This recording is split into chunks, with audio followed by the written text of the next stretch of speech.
মোটামুটি আমরা কিন্তু সবাই আমাদের জীবনে ভয় এবং নার্ভাস বলো দুইটাই কিন্তু হই। প্রায় সময় আমরা এই দুইটা জিনিসের মুখোমুখি হয়ে থাকি, কিন্তু আমি আজকে এত পরিমাণে নার্ভাস হয়ে গিয়েছিলাম যে কি আর বলবো, আমার জাস্ট বলার কোনো ভাষাই ছিল না। তো চলো তোমাদেরকে শুরু থেকে সবটা ক্লিয়ার করে বলি। হ্যালো এভরিওয়ান, আসসালামু আলাইকুম। সবাই কেমন আছো? আশা করি সবাই অনেক ভালো আছো। আমিও তোমাদের সকলের দোয়ায় অনেক ভালো আছি। তো এবার চলো তোমাদেরকে বলি আমার সঙ্গে কি হয়েছিল। আমার একটা এজেন্সির সঙ্গে কর্পোরেটলি কাজ ছিল, তাই আমি ঝটফট তাদের স্টুডিওতে চলে আসি। অ্যান্ড তাদের স্টুডিওতে এসে আমি এখানে প্রিপারেশন নিচ্ছিলাম আর স্ক্রিপ্ট গুলো দেখে নিচ্ছিলাম, যেটা আমাকে একটু পরে ডেলিভার করতে হবে।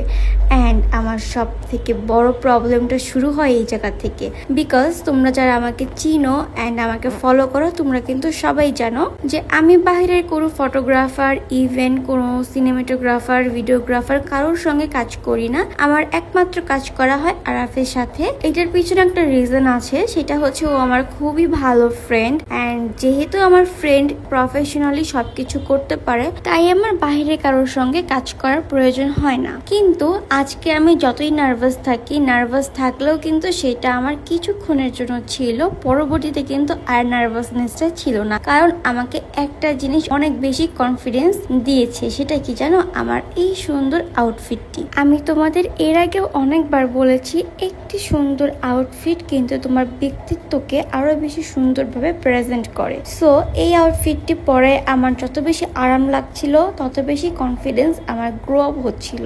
আর হ্যাঁ, বলে রাখি, এই আউটফিটটি কিন্তু তোমরা রিজনেবল প্রাইসের মধ্যে পেয়ে যাবে। এখন তোমরা আমাকে বলবা, আপু ড্রেস ফ্রম ওয়েট, বলে দিচ্ছি এই ড্রেসটা যে পেজ থেকে নিয়েছি, পেজটা কিন্তু আমার ক্যাপশনে অলরেডি মেনশন করা আছে। সো কেউ চেক আউট করতে ভুলবা না, আর আমি আমার স্ক্রিনেও ট্যাগ করে দিচ্ছি, তোমরা একটু চেক আউট করে নিও। এখন আসো তোমাদেরকে কিছু মজার কথা বলি। আমি যখন প্রফেশনালি কাজগুলো করছিলাম স্টুডিওতে গিয়ে, তখন আরাফ অনেক বেশি মজা নিচ্ছিল। গাইস, আমি কিন্তু তোমাদের কাছে বিচার দিয়ে গেলাম, তোমরা কিন্তু অবশ্যই আরাফের বিচার করবা। আরাফের সঙ্গে আমার যতগুলো কাজ হয়েছে সবগুলো প্রফেশনালি ক্যামেরায় শুট করা হলেও আমাদের বিহেভিয়ার বা আমাদের কেমিস্ট্রি কিন্তু একেবারে প্রফেশনালি না, যেহেতু আমরা অনেক বেশি ক্লোজলি ফ্রেন্ড, অনেক গুড ফ্রেন্ড। সো আমাদের বিহেভিয়ার, কথা বলার অ্যাপ্রোচ অথবা কেমিস্ট্রিটা একেবারে ভিন্ন। কিন্তু বাইরের মানুষের সঙ্গে তো আমার এটা না, বাইরের মানুষের সঙ্গে আমার খুবই প্রফেশনালি কথাবার্তা বলতে হয়। সো ও এটা দেখে অনেক বেশি হাসাহাসি করতেছিল, বলতেছিল যে আমার সঙ্গে শুট করতে গেলে তুই শুধু ঝগড়া করস, এবার দেখ তুই তো আর ঝগড়া করতে পারবি না ভাইদের সঙ্গে। তো আমি যখন নার্ভাস হয়ে যাচ্ছিলাম, ও অনেক বেশি মজা নিচ্ছিল। তো যাই হোক, তবে নতুন নতুন কাজ করে নতুন নতুন